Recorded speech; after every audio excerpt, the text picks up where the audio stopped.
Mes très chers compatriotes,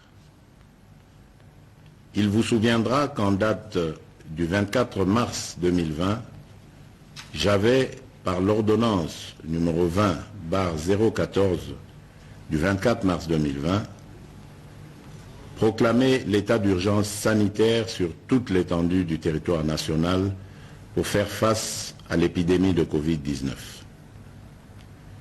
Cette grave crise sanitaire qui affecte le monde entier a rendu indispensables les mesures prises au niveau national pour agir au quotidien.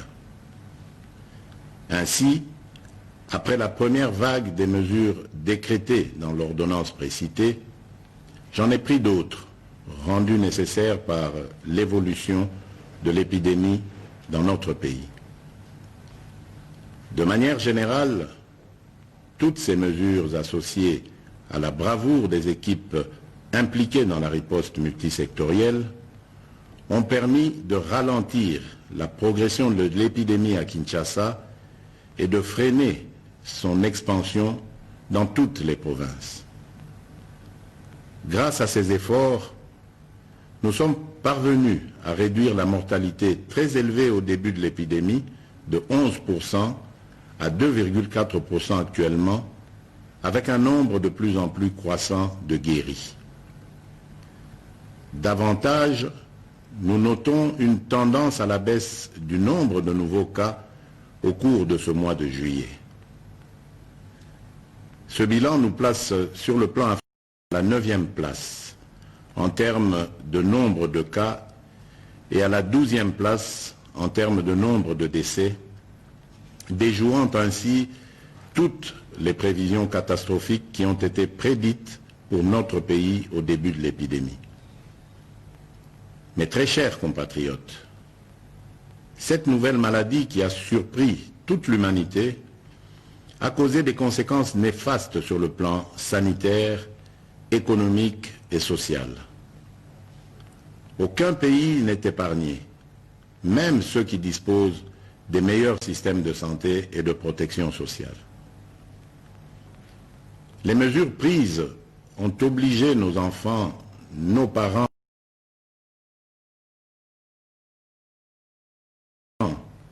agents publics et ceux du secteur privé à rester confinés chez eux. Elles ont impacté et continuent d'impacter sur le fonctionnement des institutions de la République, sur les entreprises publiques et privées, ainsi que sur les relations bi- et multilatérales.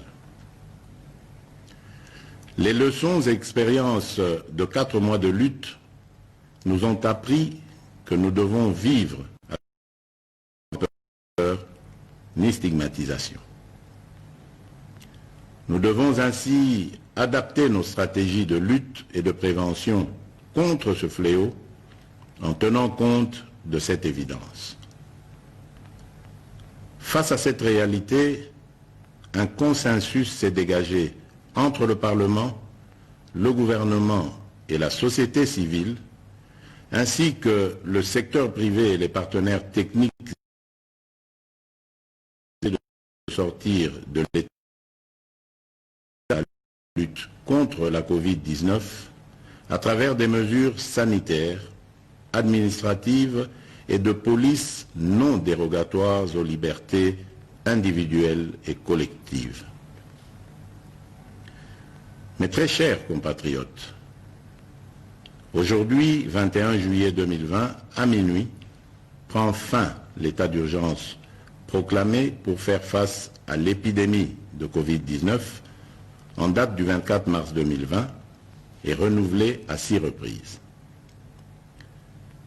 Les mesures y relatives cessent d'avoir effet. Cependant, il doit être clairement entendu que la fin de l'état d'urgence ne veut pas dire la fin de l'épidémie de Covid-19 dans notre pays.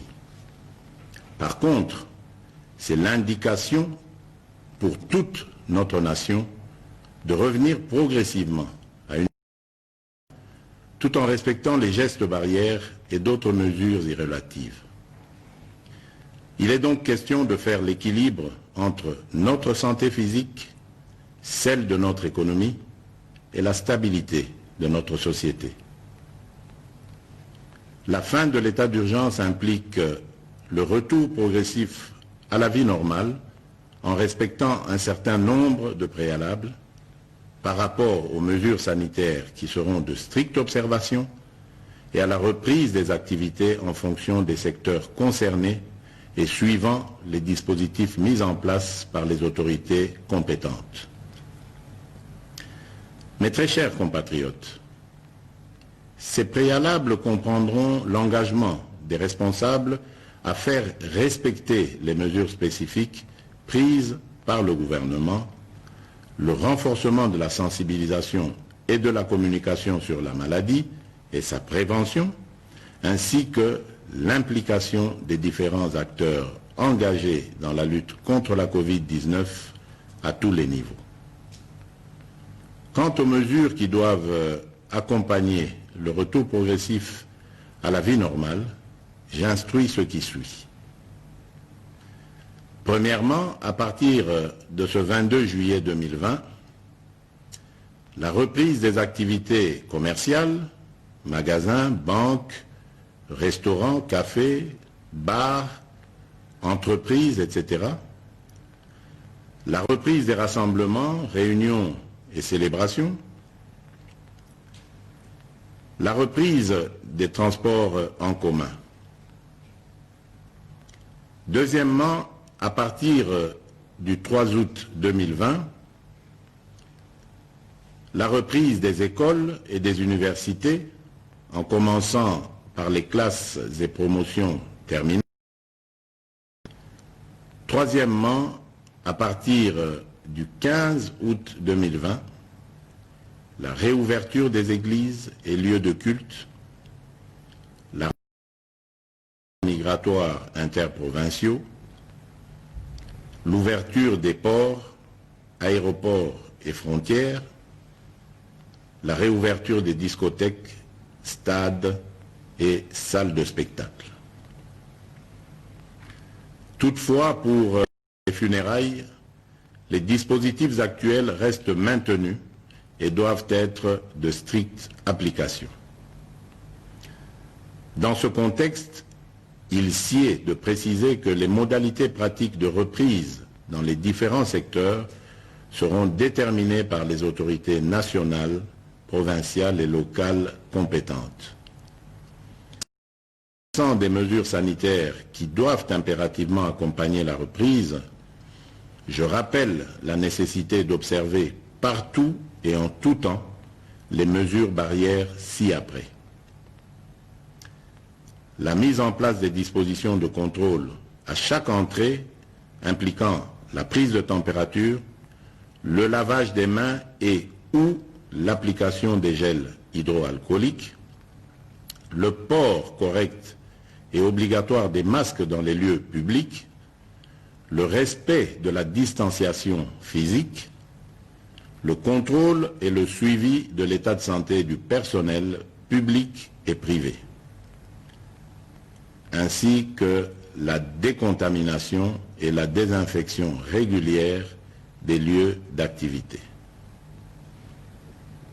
J'instruis le gouvernement de la République et tous les services habilités de prendre des dispositions nécessaires y afférentes. Aussi, je réaffirme mon engagement à la mise en œuvre du programme multisectoriel et d'atténuation des impacts de la Covid-19 en République démocratique du Congo que j'ai lancé le 18 juin 2020. Ce programme, qui est toujours en cours de mise en œuvre par le gouvernement, s'articule autour des 3 axes ci-après. 1. Riposte, surveillance et renforcement du système de santé. 2. Soutien à la stabilité économique et relance de la macroéconomie. 3. Atténuation des risques et soutien aux populations.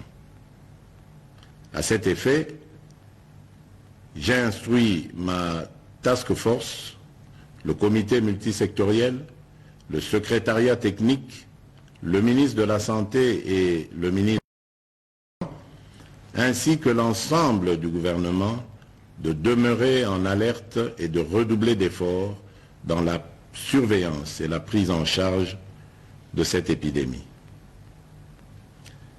Mes très chers compatriotes, j'invite au respect strict des mesures barrières ci-dessus décrites et aux adaptations qui vous seront proposées par le gouvernement et les services compétents afin de prévenir toute nouvelle flambée des cas qui risquent de compromettre nos efforts collectifs de contrôle de cette épidémie. J'encourage aussi tous les chercheurs dans les différents domaines à poursuivre leurs efforts dans la recherche des solutions innovantes locales pour contribuer à endiguer cette crise. J'exprime toute ma reconnaissance et tous mes encouragements aux équipes de riposte contre la Covid-19 qui, dans des conditions difficiles, ont fait et continuent de faire preuve de bravoure et de patriotisme. Je remercie aussi tous les partenaires bi- et multilatéraux qui nous assistent dans cette guerre contre la pandémie. Mes très chers compatriotes, au moment où nous amorçons une autre étape dans cette crise, je ne peux pas oublier toutes ces familles qui ont été directement victimes de ce fléau et pour lesquelles j'exprime toute ma compassion et celle de la nation tout entière. Mes pensées vont également et spécialement au personnel soignant qui, du reste, ont payé un lourd tribut dans l'exercice de leurs fonctions. Mes très chers compatriotes, notre devenir et notre avenir dépendront de notre conscience, de notre comportement, de notre discipline, de confiance et notre foi en la grâce divine. Que Dieu bénisse la République démocratique du Congo. Je vous remercie.